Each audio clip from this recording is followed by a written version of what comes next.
नमस्कार शेतकरी बांधवांनो, आत्मा गंगापूर या यूट्यूब चॅनलमध्ये आपल्या सर्वांचं स्वागत आहे. तालुका कृषी अधिकारी कार्यालय आणि आत्मा छत्रपती संभाजीनगर यांच्या संयुक्त विद्यमानं आपण या चॅनलच्या माध्यमातून शेतकऱ्यांच्या प्रश्नावर चर्चा करत असतो.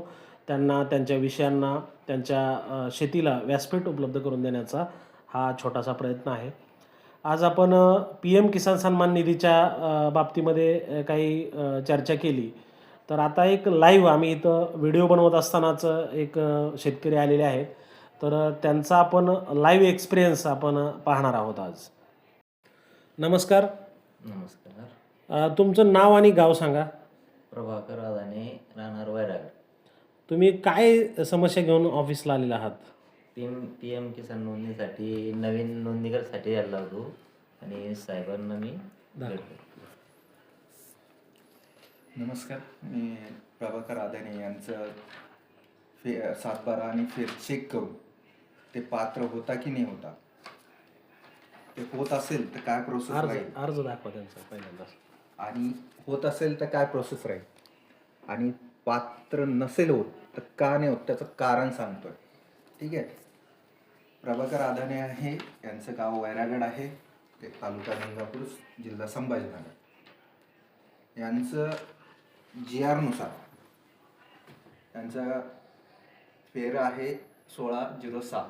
त्या फेरनुसार हे जे आहे त्यांचं वाटणी पत्रक झालेलं आहे आणि 2024ला झालेला. ठीक आहे.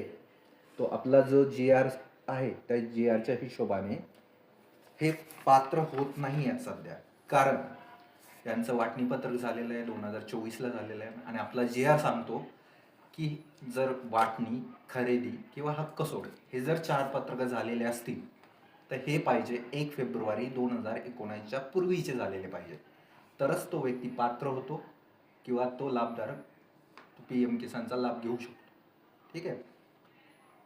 अन्यथा हे पात्र होत नाही. आता जोपर्यंत नवीन GR येत नाही तोपर्यंत हे शेतकरी पात्र होत नाही. ठीक आहे. जेव्हा नवीन GR येईल त्यानंतर आपण आपल्या यूट्यूब चॅनल मार्फत कळवू आणि किंवा आमच्या कृषी सहाय्यकामार्फत कळवू. म्हणजे असे अनेक शेतकरी असतील की ज्यांचा हा सेम प्रॉब्लेम आहे. आता असे अनेक शेतकरी आपल्याला दिसतील की जसा या साहेबांचा जसा प्रॉब्लेम आहे तसे अनेक शेतकऱ्यांचा सेम प्रॉब्लेम असू शकतो. तर अशा तालुक्यातील सर्व शेतकऱ्यांना आपण काय आवाहन करणार? की सध्या ज्या शेतकऱ्यांनी नवीन खरेदी केलेली आहे, खातेफोड केलेली आहे किंवा हक्क सोडून घेतलेला आहे किंवा बक्षीस पत्रक बनवलेलं आहे, अशा शेतकऱ्यांनी यावर्षी हे पात्र होत नाही, कारण की शासनाचं GR आहे. त्या कारणामुळे जोपर्यंत शासनाचं नवीन GR येत नाही तोपर्यंत हे शेतकरी लाभ पात्र होऊ शकत नाही किंवा लाभ घेऊ शकत नाही. जोपर्यंत जेव्हा नवीन GR येईल तेव्हा आम्ही आमच्या यूट्यूब चॅनल मार्फत कळू किंवा आमच्या कृषी सहाय्यकामार्फत कळू. तोपर्यंत आपण नवीन GR येण्याची वाट बघावी. ठीक आहे. तालुक्यातील सर्व शेतकऱ्यांना या निमित्तानं आवाहन करण्यात येत आहे की तालुका कृषी अधिकारी कार्यालय येथे PM किसान सन्मान निधी कक्ष आहे. त्या कक्षामध्ये BG शिंदे साहेब हे आपल्या सर्वांच्या अडचणी दूर करतात आणि शेतकऱ्यांना मदत करण्यासाठी त्यांची नियुक्ती केलेली आहे. तर त्यांच्याशी संपर्क करायचा आहे. धन्यवाद.